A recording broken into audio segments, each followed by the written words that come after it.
좋아요, 구독. 자, 오늘은 챗 GPT에게 어떤 내용을 물어봤을까요? 지금 바로 화면으로 확인해 보겠습니다.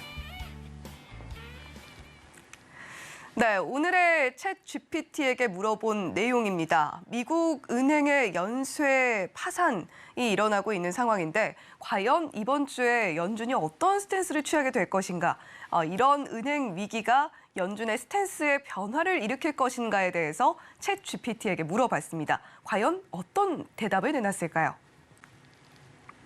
네, 챗 GPT는 이런 답변을 내놨네요. 연준의 금리 정책은 경제 상황이라던가 또 인플레이션 상황이라던가 또는 실업률이라던가 여러 요인들을 고려하고 있다. 따라서 단일 은행의 문제가 미치는 영향은 미미할 것이다라는 답변을 내놨습니다. 자, 그리고 더불어서 돈맥경화라고 하죠. 이렇게 자금이 돌지 않고 유동성이 막혀 있는 상황이 초래가 된다라고 한다면 그때는 연준이 안정화 조치를 내릴 가능성은 있습니다만 그럼에도 연준의 스탠스에 변화 줄 수준은 아닐 것이다라는 것이 챗 GPT가 내놓은 답변이었습니다.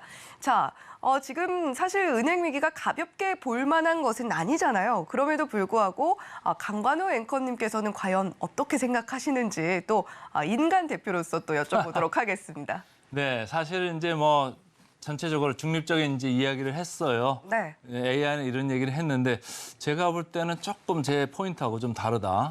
금요일 날은 좀 같았는데 그렇죠. 오늘은 조금 좀 다르네요.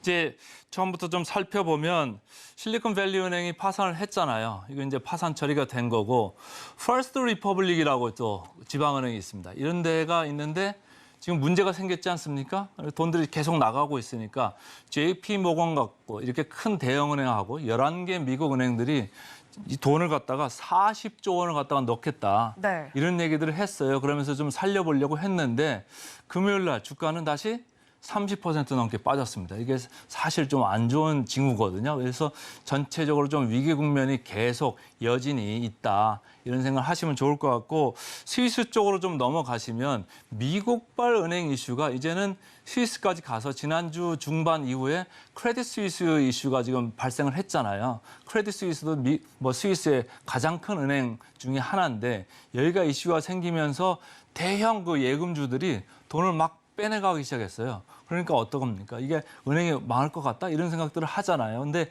스위스의 그 국립은행에서 돈을 70조 원을 투입을 했는데도 불구하고 주가가 또 밀렸습니다. 그러다 보니까 스위스의 더 큰 은행이 UBS라고 있습니다. UBS.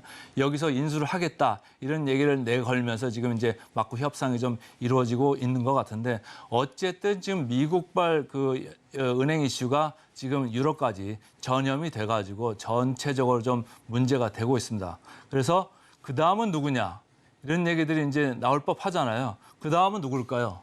근데 지금 제일 먼저 이제 생각나는 그 은행들이 미국에 있는 지방은행들입니다. 그래서 who's next? 외신들에서는 벌써 지방은행들 이름들이 몇 개 이렇게 거명이 되고 있습니다. 그래서 여러분들도 좀 조심을 해야 될 것 같고 은행들의 주가를 한번 보겠습니다. 제가 차트를 좀 준비를 했는데요. 은행들의 주가를 보시면 지금 나오는 거와 마찬가지로 이 파란 게 미국은행 주가입니다. 네. 지난 금요일에도 상당히 많이 밀렸죠. 일본은행 주가, 우리 한국은행 주가는 계속적으로 금요일 날은 우리가 먼저 장이 열리기 때문에 네. 아직 덜 반영된 이런 주가인데 이제 오늘 좀 반영이 될 수 있을 것 같고 이 미국발 은행 이슈가 여전히 영향권이다 이렇게 좀 생각을 하시면 좋을 것 같아요. 그런데 이제 주식 쪽은 이렇게 많이 빠지는데 미국 국채 쪽은 어떨까요? 미국의 국채는 어마어마한 그 큰 시장이고 전 세계 모든 금융기관들이 다 투자를 하고 있는데 왼쪽에서 보시는 바와 같이 지난주 중반에 제가 한번 소개를 해드리면서 번지 점프를 했다. 네. 근데 번지 점프를 하면은 한번 펑 떨어지잖아요. 그럼 이 줄 때문에 좀 올라가잖아요. 다시 또 축 내려가죠. 지금 네. 금요일이 그런 모습을 보여주면서 지금 3.8까지 왔습니다. 네. 상당히 많이 떨어졌죠. 고점이 5.0 을 넘었을 때가 엊그제 같은데 벌써 3.8이나 이렇게 와 있고 10년물 조금 2년물보다는 좀 장기물인데 네. 여기도 지금 3.4까지 이렇게 급격하게 내려왔습니다. 그래서 이게 뭐냐? 저는 개인적으로 안전자산 선호 현상 아니겠느냐 이렇게 생각을 하고 그다음 차트를 좀 보시면은 반면에 뛰는 그런 자산도 있어요. 뭐냐? 금 가격입니다. 왼쪽에 보시면은 금 가격이 지난 금요일에도 2.6%나 이렇게 올랐거든요. 그러니까 네. 금이 좀 안전자산이다 이런 생각이 강하잖아요.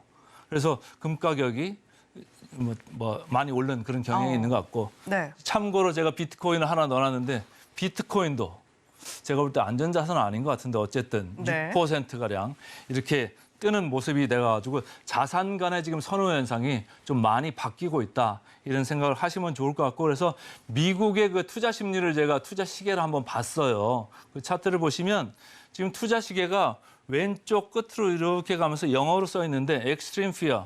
그러니까 우려를 하는데 extreme. 아주 극단적으로 지금 우려를 하고 있다.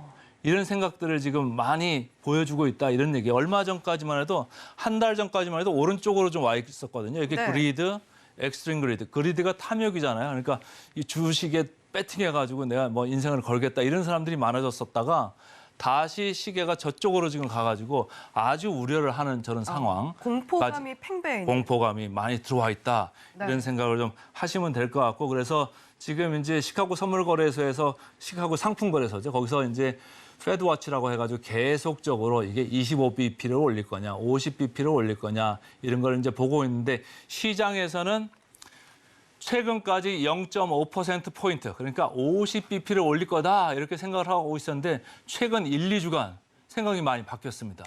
그래서 이 지금은 무려 80%나 되는 확률로 25bp 그러니까 0.25%포인트를 올릴 거다.